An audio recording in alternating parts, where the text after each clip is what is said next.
We are not alone. You are watching Contact TV with your hosts, Leslie Mitchell-Clark and Wes Roberts, exploring ufology, metaphysics, and beyond with the world's foremost experts.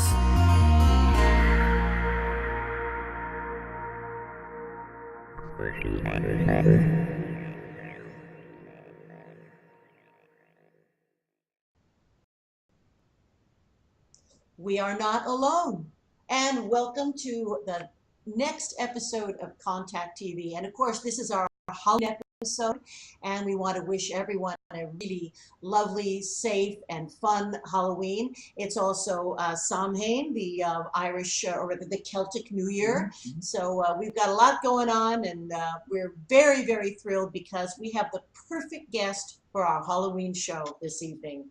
We are welcoming back to Contact TV Laurie Jacobson. And Laurie is a celebrated Hollywood author.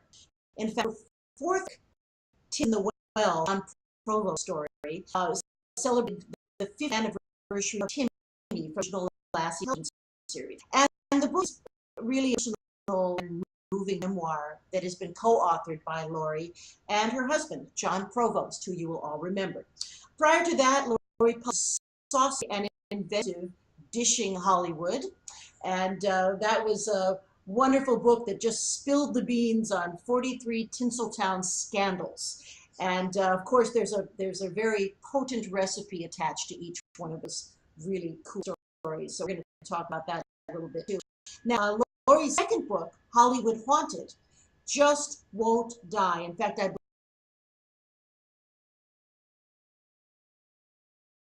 believe now had a lucky release in the autumn 14. It's a massive favorite with Laurie Jacobson, and this engrossing book covered than 100 years of goings on in film world. And Laurie, who is a recovering stand-up comic for years, honed skills at Harvey Lembeck's legendary comedy improv workshop alongside classmates and comic luminaries such as Robin Williams, John LaRoquette, and John Ritter. And of course, I would be remiss if I did not mention that in addition to Laurie's extensive, fabulous Hollywood career, she's also with many of Hollywood's classic stars, Living Legend Limited, and she represents more than 100 celebrity appearances. And Laurie and her John Provost currently make their home in gorgeous Sonoma County, Canada. Laurie, welcome to TV. Thank you so much. I got my whole flash before my eyes. So like my husband flashes my eyes. And Laurie, before we get started, I just have to say, I think for young actors in LA, I think we did more extra work than any other living human beings. Maybe I did a good fair share. I did my fair share. You did a lot. I mean, everything from, Kentucky Fried Movie to, and I was always squeezing into anything at Universal because I was a tour guide there. So anything that was Universal, I was trying to insert myself, whether it was, I was remembering there was a particularly horrible movie, which starred, not unusual for Universal Pictures though, which was a vehicle for Charlton Heston, and it was some kind of a sniper thing on a football field, and we ran up and down. Oh yeah, that was the worst. Oh, it was the lowest. That was what we thought we would really be hurt there. That something, was it 2-minute warning? I think 2-minute warning. I think. This rings a bell. It's something like that. It will, and they had stuff. It was one of those fallout things from where they just Irwin Allen Productions. In fact, it may have been an Irwin Allen production. They stuffed everybody that they could dig up. Karen Black, all the usual suspects. So. And I remember they would put like hundreds of people in lines and then say, "Now run at each other." Yes. Go. And it was absolute pandemonium, and people were falling and being trampled. That was horrible. It compares. It's top list, I think, for the worst one I ever did. And then there was Raid on Entebbe. Entebbe. Were you in that one too? I was in, yes, there I was.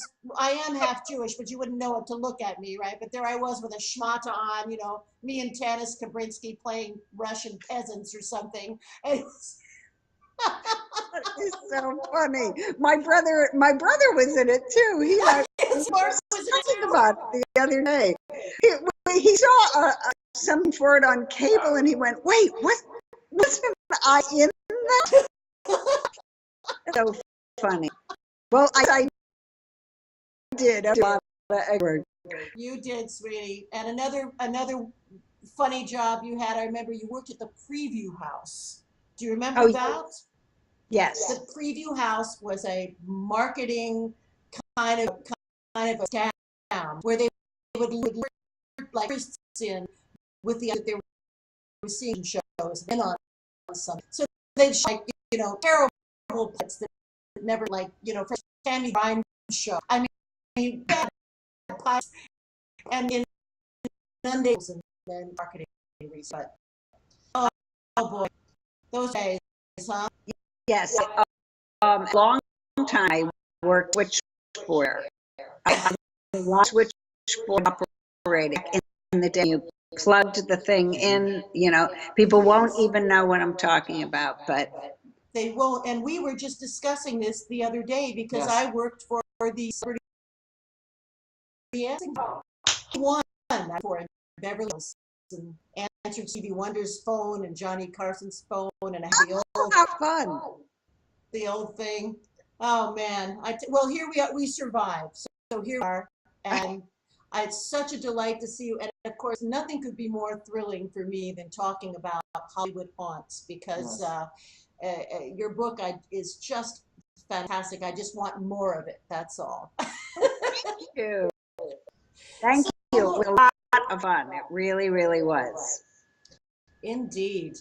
You know about so many, your book is divided up into places and locations and this and that. And one of the things I wanted to talk to you about was the Ricky Nelson house, which, of course, I believe had been built by Errol Flynn. And if you remember, I didn't live there, but my friends rented that house after he was dead. Oh, really? I'll tell you a little bit about that. But tell me about how you came to investigate that and what kinds of things were going on there. Well, the property stood in ruin for so many years. I don't even know if you ever went up there to hike around up there, but they used it in the Richard Gere remake of Breathless. There's an old abandoned tennis court that they're playing a pretend game of tennis, and there was an old swimming pool, and high at the top, it was the property of a famous opera singer named John Cormack, and that's who Flynn got the property from. And Flynn had a lovely house there and stables, and it was a real fun house for him. There are secret passageways and peepholes and two-way mirrors, and a lot of sex went on in that house. And who didn't want to own the house, right? Not only was it gorgeous and the property was terrific, but you had all of this legendary party activity. So Ricky Nelson, who was a pretty good partier himself, purchased the property, and he lived there for a time with his daughter, Tracy Nelson, when she was doing square pegs. And he also lived there with his girlfriend.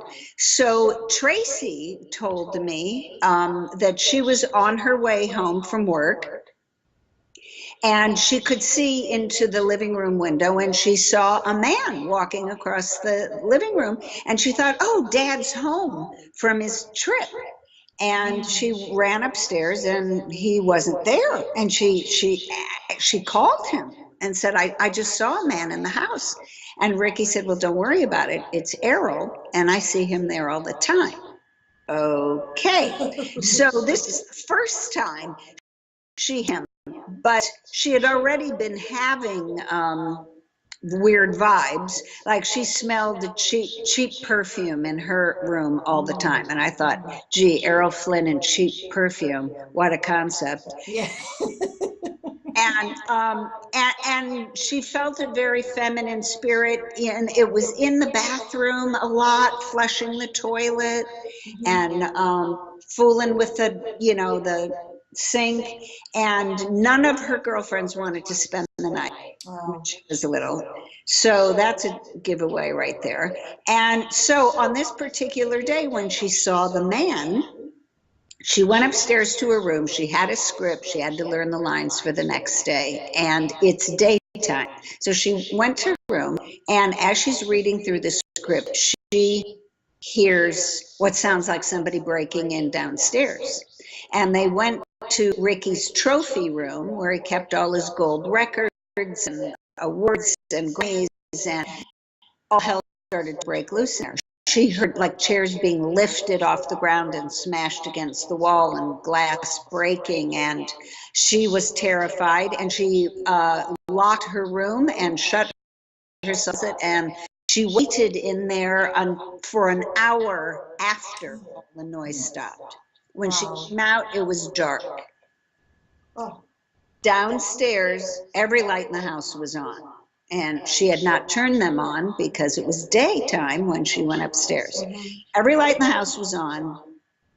The door to her father's bedroom was locked from the inside, where the two cats had been put and locked in. And she went to the trophy room, and not a thing had been touched. Nothing. So she moved out the next day. No kidding. She was a little upset by all that. And, fast forward, same thing happens to Ricky and his girlfriend. They're downstairs watching TV, and upstairs in Tracy's room, all hell is breaking loose. Things breaking, smashing, and they go upstairs. They call the police. They thought somebody broke in. The police said, get out of the house and meet us in the street, which they did. They went upstairs. Tracy's room was locked from the inside. They got in, all the lights were on, not a thing had been touched. Wow. So what the hell was that? I have no idea. But then a short time after that, Ricky and his girlfriend were killed in the New Year's Eve plane crash. Yes. Tracy and her then husband were moving things out of the house a short time after that. And her husband, she said, was a complete non-believer. And after about 3 trips into the house for things, he said, I can't go back in there. Oh, yeah. And they couldn't sell it. Richard Dreyfuss wanted it. He wanted to live in Errol Flynn's house. And after he toured the place, he said, I can't live here. To tell me about your friends, but in the end, it was empty, and it attracted squatters, and to my understanding, a girl was raped and killed in the house, and then it burned it. So to me, it seemed like dark to that place. Really, now my friends, both of whom were set decorators, they were renting a house very shortly after Ricky Nelson's death. I think there was a period of time when the estate was being settled. I think there's chaos. At any rate, a lot of his stuff was still in there. In fact, had a huge couch that had been made in the shape of a guitar that was there. And I would just have to concur that the atmosphere was oppressive and dark. And also these two guys, they were not a couple, they just were sharing the house. They both plunged into a period of debauchery and and mass cocaine use and just about anything you could imagine. It was almost as if the house itself, or it was almost like a case of oppression, where they began to manifest out of character. They just plunged into a complete moral turpitude. I mean, anything went on in there, and it did. And eventually they had to move out, eventually to save their lives. Both guys totally successful today, doing the same thing. You know, so they, once they left the physical property, it was, everything was okay. But I have to agree that such darkness, almost an evil, for lack of a better term. So one has to wonder about, you know, what really went on there with Errol Flynn that was maybe even darker than we suspect. I mean, by today's terms, we might even call him a pedophile, because he certainly was fixated on young girls. I mean, really young girls. There's a story where he and David Niven used to drive down to Hollywood High because he said, well, here are the most beautiful girls in the world. So he was, and Laurie, in your research, because there was a feminine presence, I never sensed a feminine presence, but I know that Tracy's experience had a lot to do with that. Was there a young lady that lost her life that anyone knows about from the Errol Flynn period? Not that I know about, but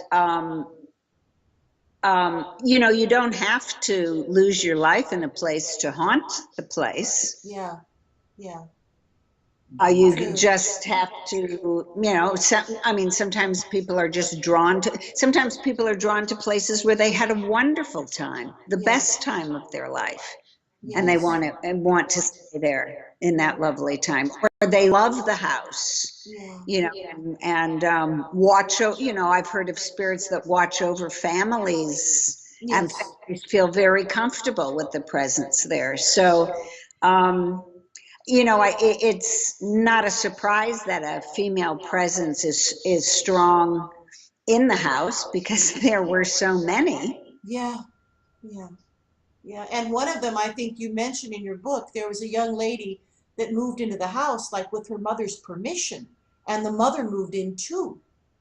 Oh, right. His last girlfriend, Beverly Adland, and she was 15. Oh, And Mama couldn't wait to pair her off with this big movie star. wow, wow, So, incredible, yeah, there's a incredible. book about it called Big Love, and Tracy Ullman did it as a Broadway show where she played the pushy mother. Yeah, Really? Oh, boy, I would love to have seen that. That must have been when I wasn't in New York. Incredible. What a talent. yeah.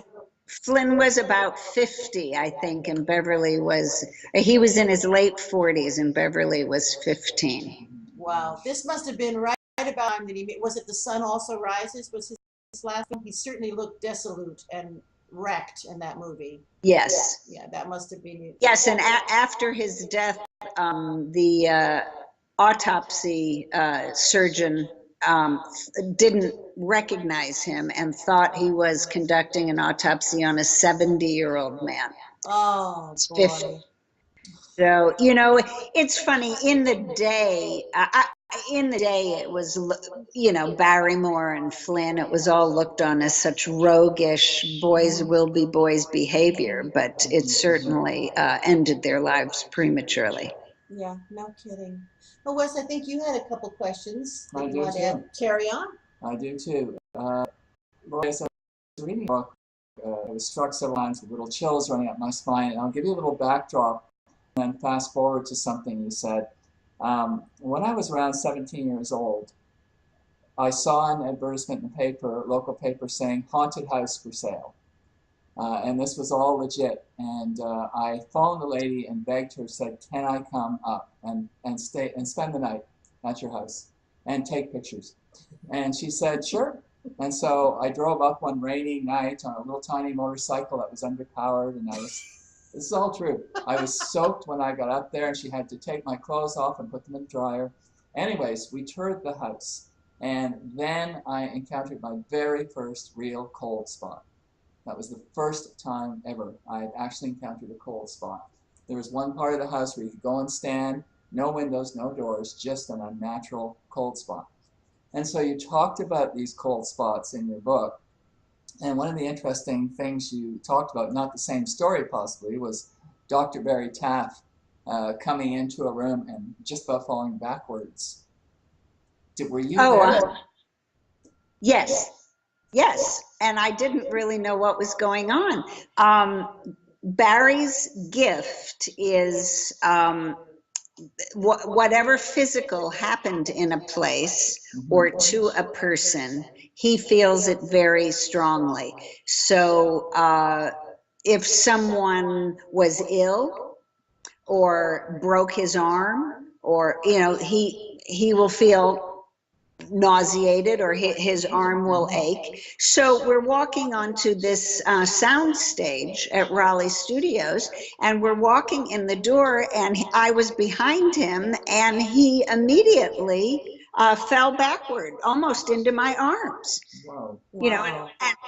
And he was sort of embarrassed. He was like, whoops. And said, what's wrong with the floor here? The floor is so uneven. You know how that. And there was nothing wrong with the floor, but he had an immediate sensation of falling over backward. Mm-hmm. And one of the spirits that we think haunts that soundstage fell over. Well, now we know fell over backward from the catwalk. He was, adjusting the lights, and I guess lost his balance. So, Barry can add interesting, tiny details like that can really make your story come alive. We knew someone fell, but, he was overwhelmed with that sensation of falling backward. And was he there, Laurie, as an investigator, or there just as a witness or a guest? He was there as an investigator. Oh, my goodness, my goodness. Yeah, we've had him on the show, I think, thanks to you. Yes, and actually, I have been trying to find Barry Taff and connect with him for months. He's not been available through any of his normal communications, so we're going to have to try to track that guy down. I got the number. Okay. I can put. Good. Well, with Barry's background, sorry, just to follow this up a second more. I think it's a little unusual for somebody scientifically grounded in parapsychology to experience that. He has everything. Then he has all the pieces. Yeah, and sometimes it doesn't work in his favor. Where I'll feel maybe a little headachy, he can be doubled over in pain. Like like something terrible is going on. And there's one house that we've been in, which is just down the street, down the lane from the home where Sharon Tate was killed. The Omen House. Yes, the Omen House. And he was hospitalized after going. Okay, I was like, oh wow, I have a really bad headache. He had to go to the hospital. So he will never go back in that house. Yeah, that's what he said. He would never again set foot in that house. For him, it's physically dangerous. And that is kind of, speaking of the Omen House, and of course the terrible, horrific tragedy, the Manson murders, the Sharon Tate murder, certainly.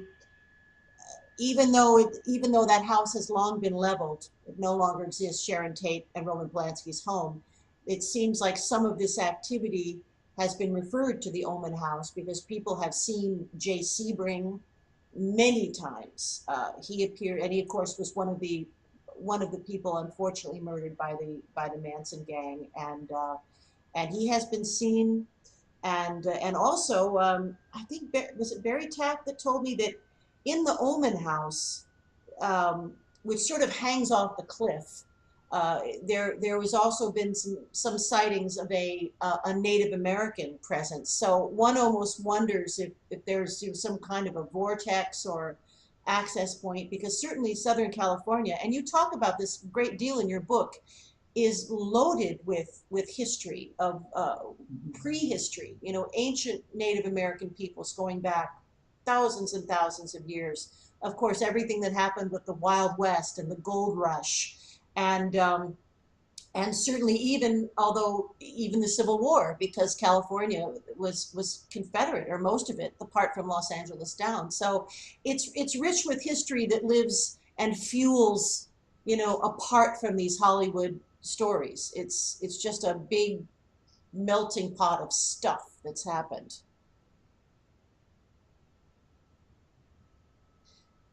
And so, Laurie, I did want to ask you a little bit about. Well, and the interesting thing about the Omen House is if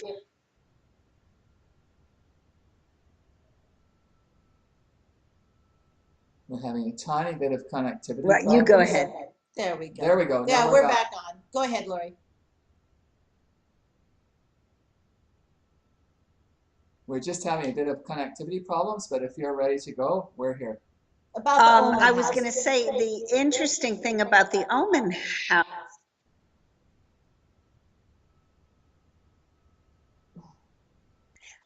If you stand on the balcony, you can look through that neighborhood of Coldwater Canyon and point out all the terrible things that have happened there. You can point to Jean Harlow's home, where her husband, Paul Byrne, committed suicide. You can point to George Reeves' home, Superman, where he was murdered. You can point to the hill where Montgomery Clift almost died in a near fatal car accident. You can point down Benedict Canyon to the site of an Indian massacre. So, and there, right in the center of it, at the highest point, is the spot where Sharon Tate and her friends were killed. So, what would have happened? Was it just this mad coincidence of people, or was that spot destined to be the site of something terrible? Do you know what I'm saying? Yeah, Yes, yeah. it is. It's an interesting question. And well, speaking of sites where terrible things have occurred that are currently operating, openly, would be the Comedy Store or the former Ciro's, where you yourself worked. And tell us a little bit about your experiences there, Laurie.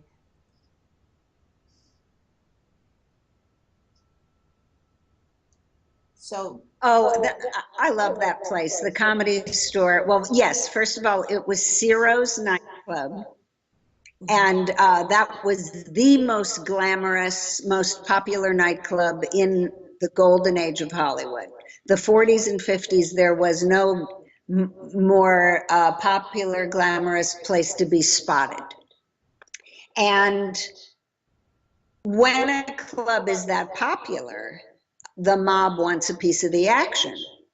So I would say toward the end of the 40s and into the 50s, Mickey Cohn was taking a big percentage of the money that went in and out of there, and perhaps threats had to be made.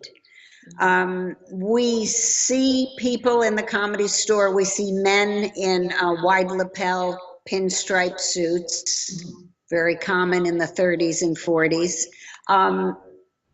We would hear women in the women's bathroom after the place had closed with distinct 40s slang, like "that heel is two-timing me," expressions like that. Sometimes we would see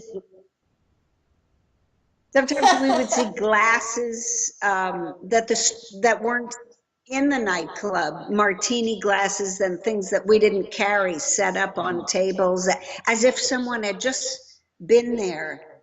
But there's also a man in a sort of a leather bomber jacket, who was seen watching people. Well, this is when Pac-Man first came out, and he was fascinated with that. what the hell are these people doing? He was always seen looking over the shoulders of people playing Pac-Man, and Wow. or he'd be peeking around the edge of the building as the last guy was walking to his car. You know, sometimes they'd look back at the building and they'd see him peeking around the side, like, are they gone yet? So there was a lot of activity, and some of the spirits were critics. Because Sam Kinison was a comic then. They hated Sam Kinison. They hated his act. He is the only comic I know who was heckled from beyond. They threw things, they booed, the sound system would go out. I think it was all the yelling that he did. They just couldn't stand it. So they had a lot of the night watchman was the last guy in the place was the one to see, like, he'd go on stage to turn off a light and turn around and 45 chairs would be piled up on stage in the 1 second that he turned his back. But there is something very dark in the basement, and Dr. Taff went to the basement and felt terrible pain in his legs. Like maybe somebody was dragged down there and had their legs broken or worse. But the energy that is trapped in the basement is really, really dark. Yeah. Really, really dark. And it has shown itself as a 7-foot, blacker than black shadow with a vague bump for a head and shoulders, and he makes a horrible guttural sound. Whoa. And no one sticks around much after that to see us. Yeah, no kidding, eh? So really what you've got going there is a lot of, as we say, intelligent haunts. I mean, a place can be haunted in a residual way, which is sort of, atmospheric, I think, maybe more like a little imprint on the environment in various dimensions of the environment. And then there are intelligent haunts like at Ciro's, where there are beings who are not transitioned, who are still attracted to the physicality of what's going on in that environment. And those are certainly the most disturbing types of things, I believe. Let's see, what did I want to ask? Oh, go ahead. Oh, yeah.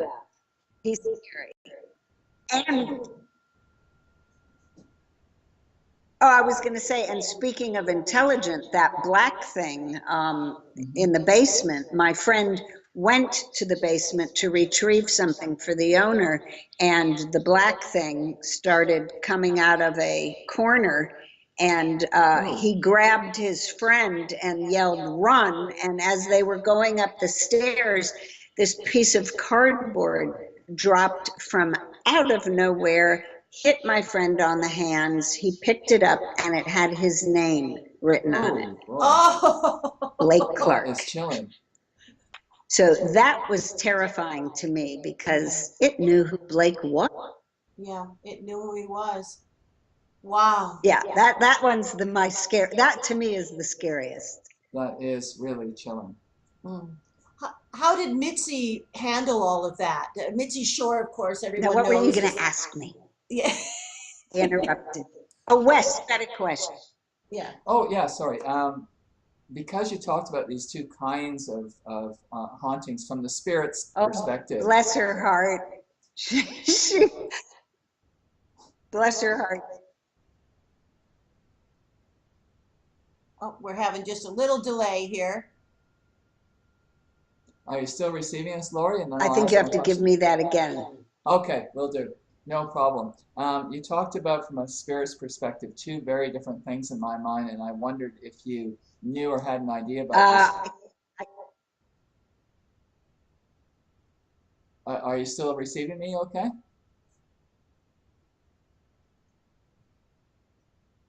Little signal problem? It's breaking up just a little, but you're back now. Okay, we're back. Laurie, Just sometimes a little. sometimes delay. Sometimes the Okay. spirit sees a house or a location as if it were today, and other times they see it as if it were in their time. And that's always intrigued me about the stories in your book.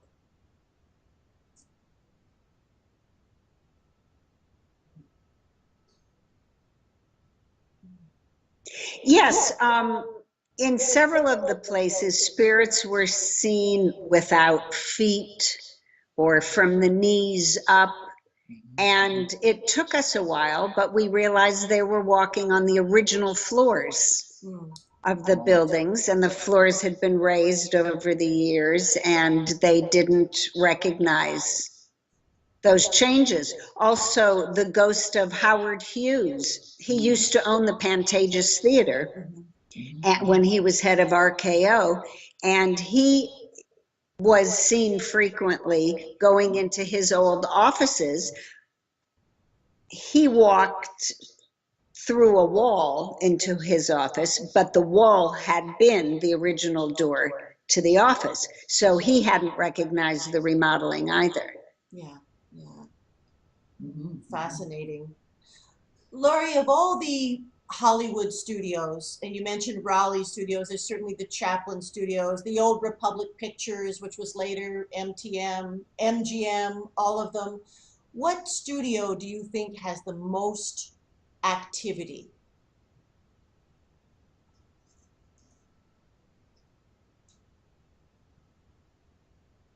Well, you know, I really don't know, because the larger studios, it's hard now to find people who have been there for a long time. And they're so vast. I know, you know, 20th had trouble with one stage that was where they shot all the Sonia Henney movies. She was an Olympic skater who became a movie star, and apparently she likes things just so, and so a lot of activity on her. So I hear about different sound stages that carry on. Ozzie Nelson's sound stage, where he shot The Adventures of Ozzie and Harriet with Ricky and David, is also haunted. Ozzie was a real workaholic, and he was taken too young and before he was ready to go, so he's still going to work. The Culver Studios, which has a fantastic history, Selznick Studios, and it was originally Thomas Ince Studios in the 20s, and those were silent films, and he had a sound stage that was made completely of glass so that they could shoot until the moment the sun went down. You know, they could shoot all day. Of course, the noise didn't matter because they were silent films, but it was really a brilliant innovation at the time, so that he could take advantage of the California sunlight. And you know, of course, later on, it was useless and they were tearing it down.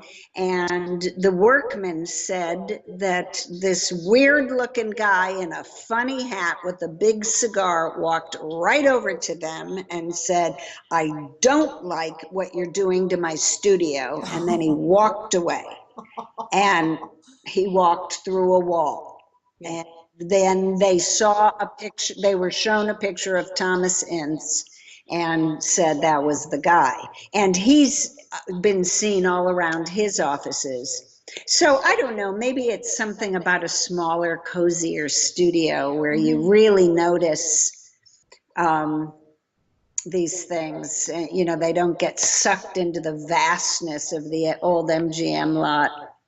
Indeed, and as you pointed out, now Thomas Ince again left way before his time. I mean, he was murdered. He was shot. You know, probably by Hearst. Maybe you want to tell us a little bit about that. Well, that's the rumor. That's the rumor. It was Ince's birthday, and they went to celebrate on Hearst's yacht, And Hearst was with his girlfriend, Marion Davies, and some of their friends, supposedly Luella Parsons and Charlie Chaplin amongst the friends. And the rumor always was that Hearst was very jealous of Marion's friendship with Charlie, and he saw them kind of canoodling in a corner and grabbed his gun and fired and hit Ince by mistake. And Ince, they docked in San Diego, and Ince was whisked away. But that didn't really happen. And Hearst was not a violent man like that. And what happened was that, and also, you know, Chaplin, he and Marion may have had a great flirtation, and they certainly had a great friendship, but I don't think he would have been so callous, you know, to have tried to get away with something silly like that right under Hearst's nose. But Ince was a producer, and he had a producer's stomach, and he had an ulcer, and he was partying pretty good on the ship.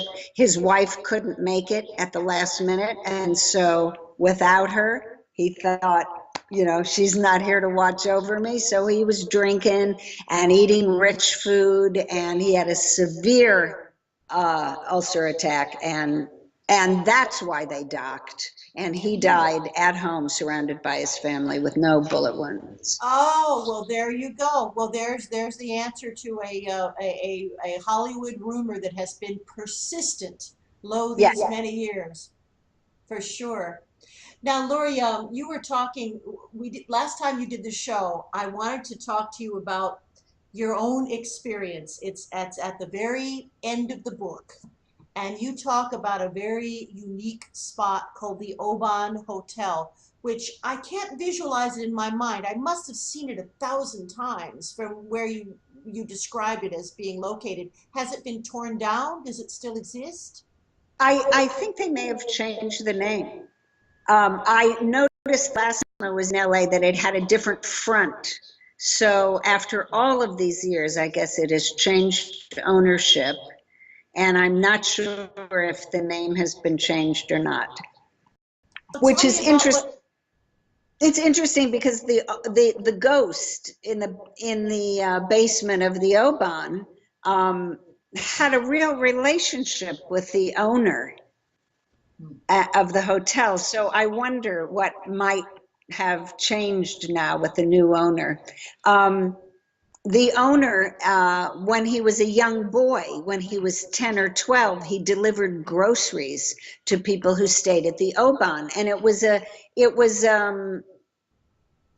for young actors moving to town, or also a lot of the Hollywood nightclubs are around there. So when the big bands came, you know, Tommy Dorsey would stay at the Roosevelt, but all of his guys would stay at the Obon. And so it was that kind of a place, and it had a lot of wonderful history to it. Supposedly Clark Gable stayed there, and James Dean when they first came to town. And so he would deliver groceries to these people, and he and his brother discovered a ghost of a man in the basement. And it appeared as a brown outline of a man with a hat on. And they weren't afraid of him, and they talked to him all the time, but he never responded, and he only appeared when he wanted to, never when they asked. But this kid grew up to own the hotel and felt like he had this relationship, and was very protective of the guy. So after he allowed us in, and we discovered the spirit of a woman upstairs running back and forth between the rooms. And then we went to the basement, and we went first with a psychic and with Dr. Taff. And the psychic just wanted to explain. They felt him the moment they got to the top of the stairs. That I could see the hair standing up on their arms. I felt nothing. Mhm. They went downstairs, they wanted them to leave, and nobody was putting pressure on them, and we would be gone in a few minutes. We came back, and instantly, this basement with no windows filled with this putrid odor that Ooh. made people gag and run out of the. I looked all over. Did a bottle of cleaning fluid or something spill in here? We looked all over, couldn't find anything, and within seconds, it was gone. So we really felt that was absolutely created. I mean, first the lights flickered, and we thought, well, hey, we're in an 80-year-old building, you know, the lights could flicker, you know, so it did the one thing that we couldn't explain away, which was to create this vile, vile smell. Wow. And Laurie, I believe you said that you felt when you stood on the stairs in the basement, I believe, or maybe it was a fire escape, that you did in fact experience sensations of maybe the spirit entities moving through you. Yes, gosh, I forgot about that. Yes, there was a staircase in back. It was just a little two-story place. So there was a stairway in the back that led from the top floor to the main floor, not to the basement. And I could stand there and literally feel spirits going up and down the steps and through me. There was a breeze, and there was no, you know, no window open back there, and I could just feel people busy going about their day, just rushing up and down the steps. Wow. So that's something. And I would love to talk for just a bit about well, one of my favorite stories in the book is about Clifton Webb's house. And of course, we did talk about how sometimes this is not always negative. Sometimes entities stay because they simply are emotionally attached to the house, or they want to watch over it. And so tell us a little bit. The house itself had a history, I believe. So tell us a little bit about that, Laurie. Yes, the house was, I know there was a lovely opera singer named Grace Moore, and she lived in the house, and she was tragically killed in a plane crash. She'd been a dear friend of Clifton's, because he was from New York, and he was very much bi-coastal. His parties, his grand parties at this house were always a mix of Broadway and New Yorkers and Hollywood. So people loved to go to parties. He took over, he loved that house. I think after Grace Moore lived there, Jean Locke. Oh,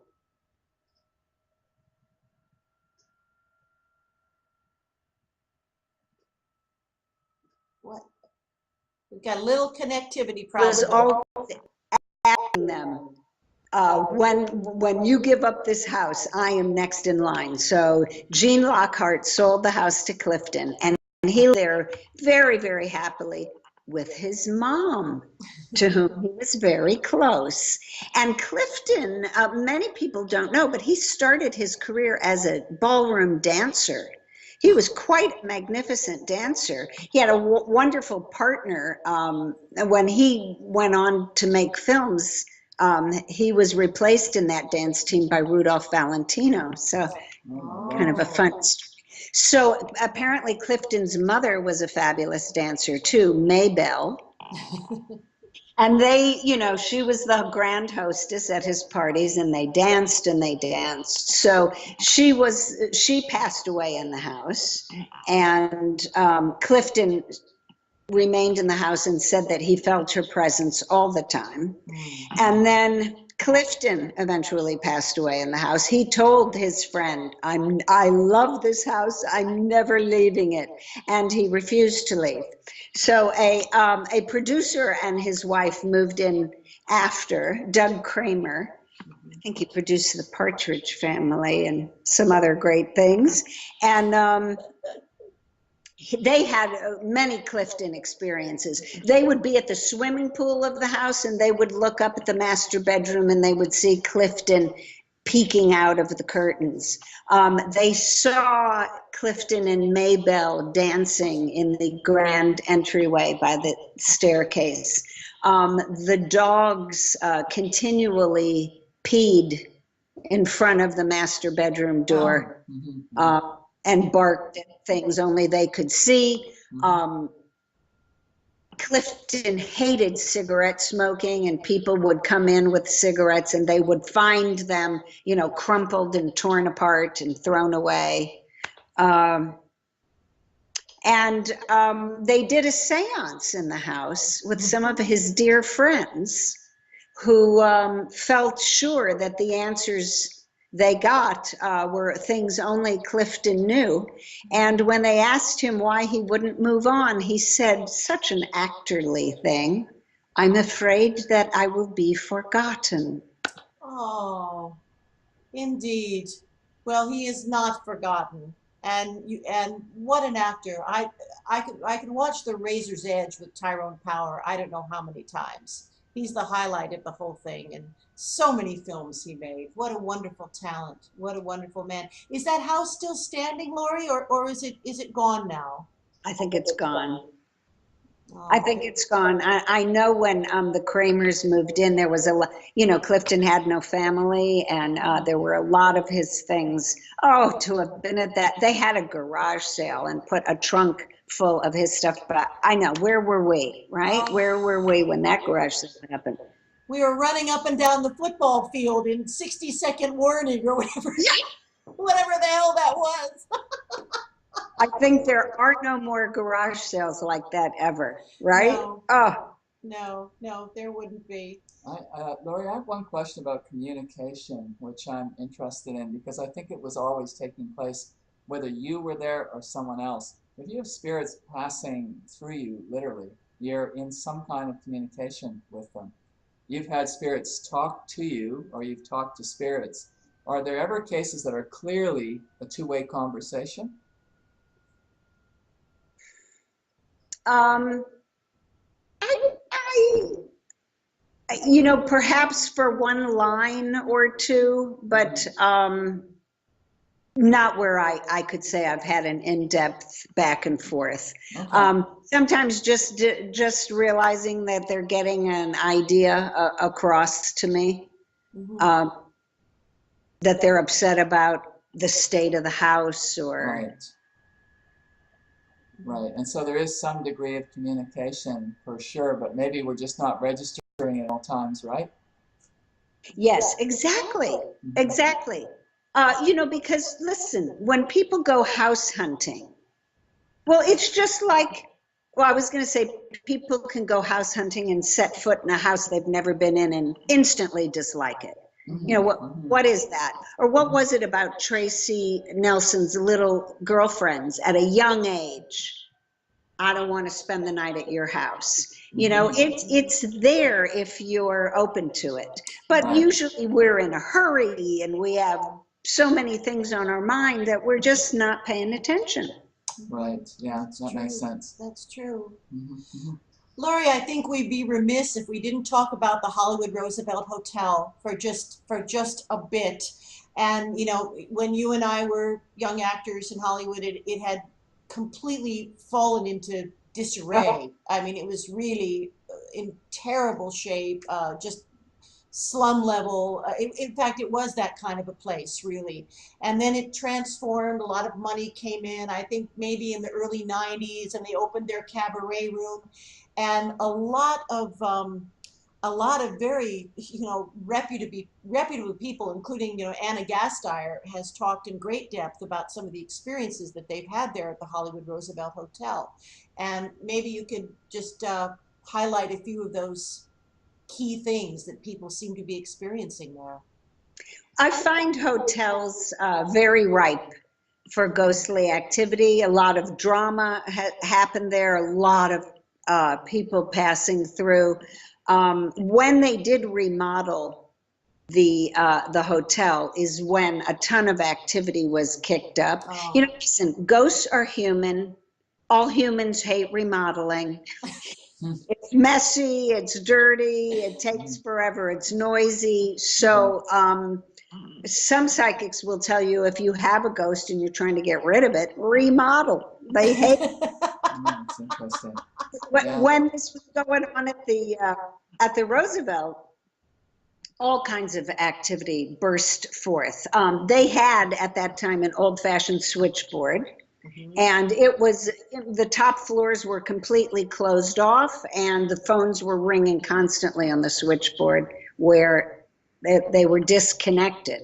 You know, and they'd have to go up there and nobody would be there, or would be bolted from the inside, or they saw people swimming in the swimming pool, and they'd go out there. They'd see it on the video security cameras, and they'd go out there, and the guy looking on the video could see the people in the pool, but the guy at the pool is saying, "There's no one out here," and his hands are passing through people. Yeah.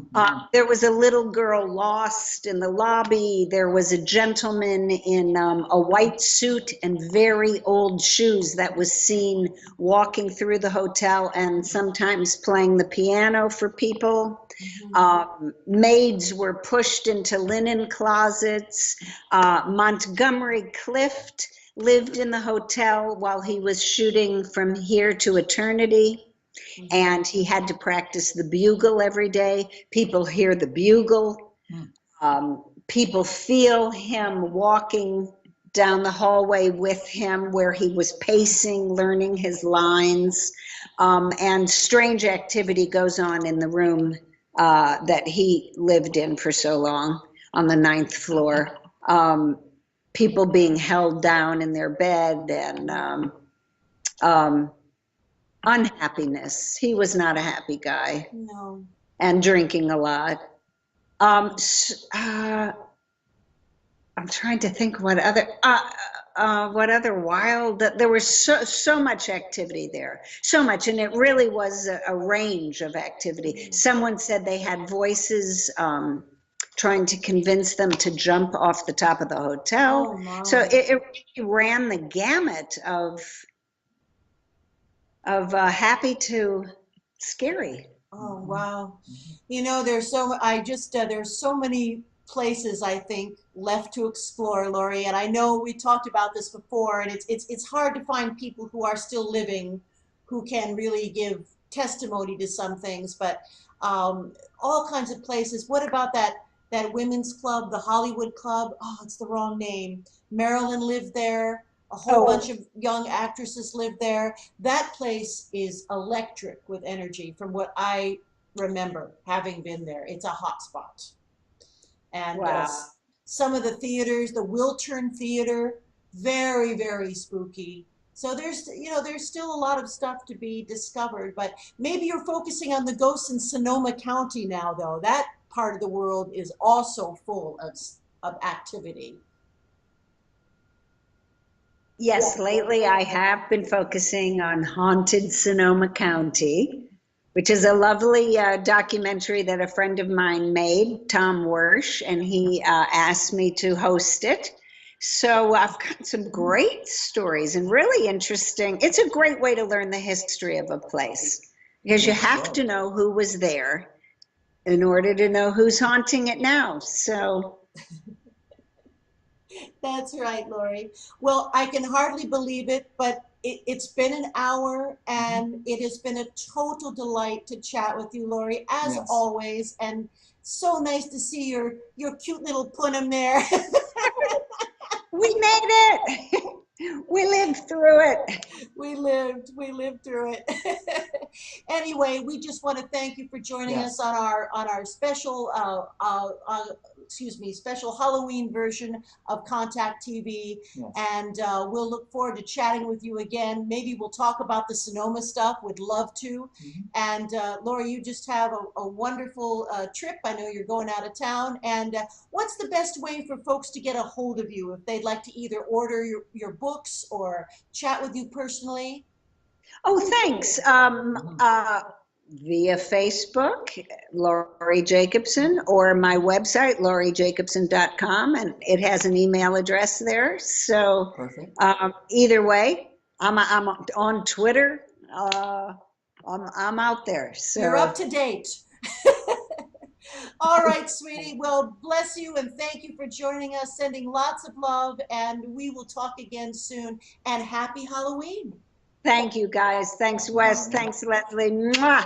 Happy Mwah. Halloween to you Laurie, too. thanks so much. Bye, sweetie. Bye-bye. Bye now. Thank you for watching Contact TV.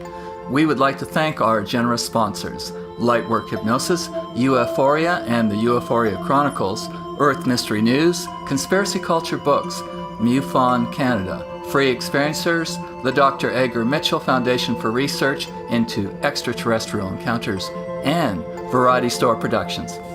For guest booking information, please email Wes Roberts at producer@contacttv.ca. And don't forget to join us on Facebook and Twitter.